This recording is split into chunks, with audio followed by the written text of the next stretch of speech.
Les gars, vous êtes tellement des effrayés, vous avez tellement pas l'habitude qu'on parle de Ballon d'Or concernant votre club. Je sais que c'est l'une des premières fois pour certains, les gars, mais calmez-vous.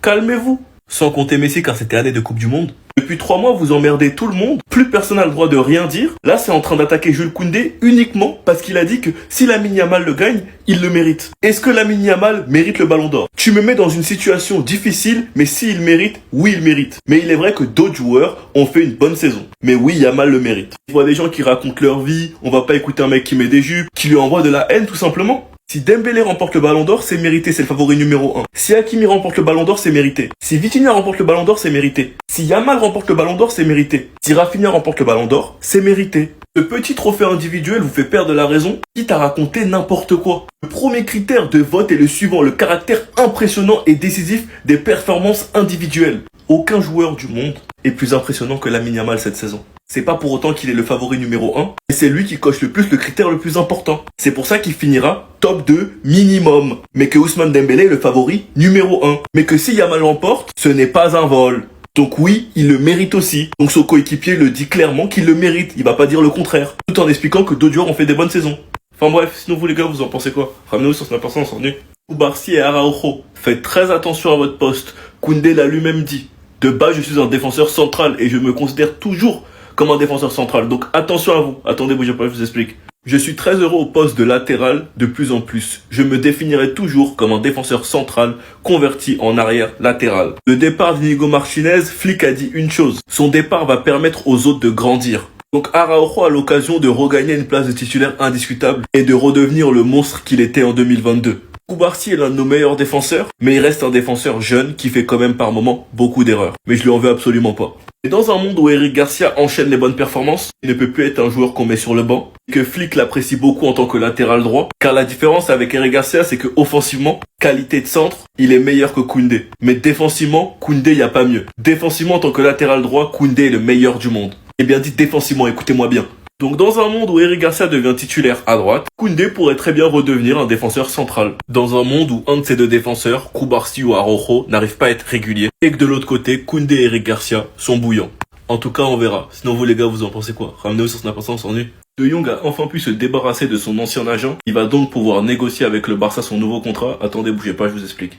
De Jong a officiellement rompu les liens avec son agent Ali Dursun après avoir réglé tous les problèmes. Il est désormais représenté par un nouvel agent néerlandais qui a déjà contacté le Barça et demandé un rendez-vous avec Deco. Quand ça mélange De Jong et salaire, ce genre de trucs les gars, on sait tous très bien qu'il faut pas vraiment faire attention. On a très bien vu ces dernières années à quel point on a été manipulé sur le dossier de De Jong. Donc ça en vrai les gars, faut même pas calculer ce genre d'informations. Mais ce qui est vrai, ce qui est sûr, c'est que De Jong a un gros salaire. Que si par exemple le Barça et De Jong arrivent à trouver un accord qui prolonge avant le 1er septembre, je crois qu'ils veulent le prolonger jusqu'en 2028. Le salaire qu'il a actuellement, ils peuvent tout simplement l'étaler jusqu'en 2028. Suite à ça, le Barça pourrait économiser beaucoup d'argent. Et ça pourrait faire énormément de bien pour les finances du club. En tout cas, ce qui est sûr, c'est que De Jong ne s'est jamais caché. Ce qu'il veut, c'est rester. Il a lui-même affirmé en conférence. Donc sur ça, je m'en fais pas trop.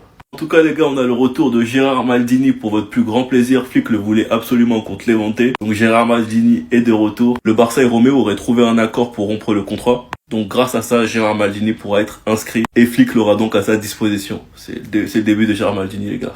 Sinon vous les gars, vous en pensez quoi? Ramenez sur sa personne, on s'ennuie. Fabrizio Romano est clairement venu rassurer. Tout le monde, Casado ne bougera pas, mais faut quand même faire attention. Attendez, bougez pas, je vous explique.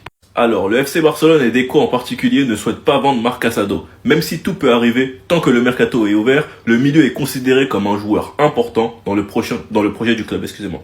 Franchement les gars, on va pas se mentir, c'est une très bonne nouvelle qu'on ne soit pas obligé de sacrifier un milieu de terrain pour le fair play, parce que ça reste un milieu très jeune, un milieu qui malgré son jeune âge a déjà de l'expérience. On sait tous très bien que si on le vend à un autre club, il va péter et il va coûter beaucoup plus cher. Après faites attention les gars, il y a quand même des clubs qui sont intéressés par Casado, donc reste à voir l'offre qu'on va officiellement recevoir. On a beaucoup de milieux de terrain et certains seront privés de minutes. Pedri est un milieu qui joue énormément. Les titulaires sont Pedri, De Jong et il y aura une bataille entre Casado du coup, Gavi, Bernal et sans oublier un joueur, Eric Garcia.